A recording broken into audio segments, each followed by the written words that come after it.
The cosmetics and personal care sector has the potential to become a leading industry in Ghana. The sector's current contribution to gross domestic product as part of the industries and service sector is not fully quantified, but it is considered that through the purchase of goods and services and the payment of taxes and wages, the sector generates a cycle of spending and respending that benefits the Ghanaian economy and its citizens. I ventured into the skincare business for a lot of reasons. As you know, Ghana has a lot of shea butter. We have it in abundance, and it's an amazing raw material. However, we are not really known in the world for it until recently. So having traveled around the world and seen shea butter all over, I came back home and wanted to create something that is truly Ghanaian, made by a Ghanaian, for Ghanaians and the world. I wanted to share the shea goodness with the rest of the world. I wanted to tell the world, hey, we have this amazing product in Ghana and it's good for you. And you know, this is something that Ghana is really good for, that we're proud of. So that's me wanting to take Ghana to the world with some of the raw materials that we have. Shea is known for its healing powers worldwide. There's a large demand for shea, and Ghana produces premium shea globally. Ghana has 94 million shea trees, predominantly in the northern region, and so we have a lot of raw material from that sector. Also, Ghana exports a minimum of 60,000 tons a year of shea nuts and shea butter to various countries, which means that we're sitting on a lot of natural resources in the cosmetic line. Locally produced raw materials such as shea butter, coconut oil, and black soap account for a large proportion of raw materials used in the finished cosmetics and personal care products that are manufactured in Ghana. Majority of the raw materials used in the skincare industry in Ghana are produced in the northern, the middle, southern and western parts of Ghana, which includes shea butter, shea oil, baobab oil, coconut oil, and many more. The skincare value chain offers loads of opportunities. 20, 30 years ago, it was an area that only the very big companies ventured into. That was because then people did not know that they could formulate, and they thought you needed to be a multinational with big equipment to be able to produce. Now our eyes are open to the fact that more and more people, due to lifestyle changes, are looking for more natural products, and that's with very little you can start something. In 2012, the African beauty and personal care market was worth an estimated 6.93 billion euros and estimated to be growing between 8% and 10% per year, against global market growth rate of around 4%. Generally, producers of cosmetics in Ghana show business growth. However, the most popular products are those imported from Europe, Cote d'Ivoire, Nigeria, and Togo. The growth journey for us so far has been incredibly fast.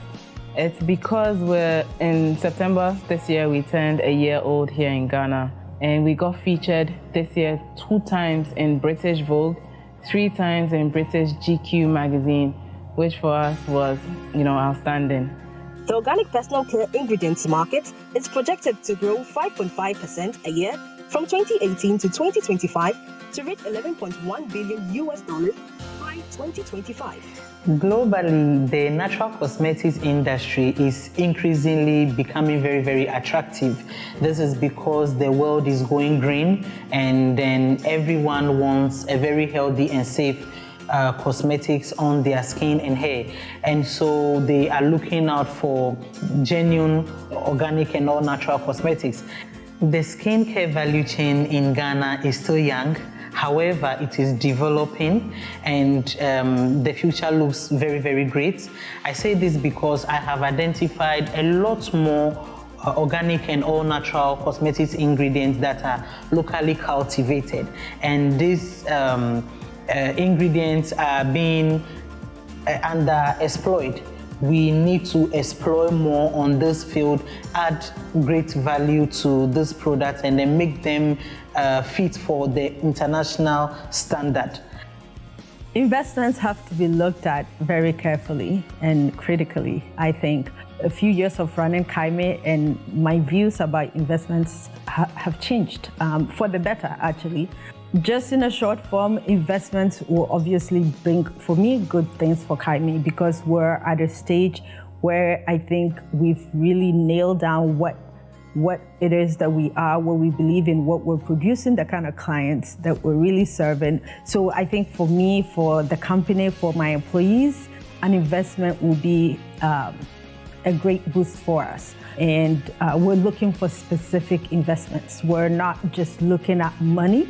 We're looking for strategic partners. We're looking for people that are coming in with years and years of expertise that are willing to support us, increase our distribution, help with upgrading production facilities. I mean, we do have ideas on what we want in terms of investment, and that's not just money. The Share cosmetic industry has a lot of opportunities depending on where you sit.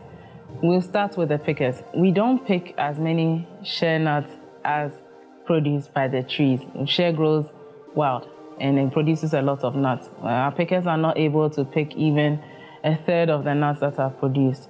And so if there's machinery we can have to aid that process so we pick a lot more, we'll be able to produce a lot more. It's also the opportunity to build a mechanized system where it can pick nuts and process them quicker. Then we have the processing center itself, where the nuts is turned into butter. That way, that section will need to train more women. The challenge there is that a lot of the younger women from the north are looking to do blue-collar jobs and maybe it doesn't look too cool. So you have a lot of them migrating to urban areas to look for jobs. And so the opportunity is still there to teach them and to train them on how to turn the shea into butter and to show them how to make more money from that. And then you have packaging and processing. The opportunity is for us to industrialize. We need more companies which make bottles, jars. So if we have more of these infrastructure here, we would import less packaging, neat labeling, proper bottling, outstanding design. I especially just love Ghanaian shea butter because obviously I'm a bit biased, but you have to believe me because it's true. Ghanaian shea butter is different from the other shea butters that you've known. It's quite creamy and it's just good for your skin. When you put it on your skin, you can feel the difference actually. And for me, living in Ghana with the temperature, with the weather, I mean, it's fantastic. Like during Harmattan, which is the dry season here, it really moisturizes your skin, it really moisturizes your cuticles, and you really feel nourished. But also for those in different temperatures, especially those who experience winter, you know, try me on this one. Put shea butter on your face, in your hair during winter, and the feeling is just amazing. A lot of customers have testified about this, but I've also experienced it as the owner of Kaime Shea Butter. And so I can testify to it, but really, the reason I'm in this business is because I also believe in Ghanaian shea butter. And that's just the truth. It's really the best.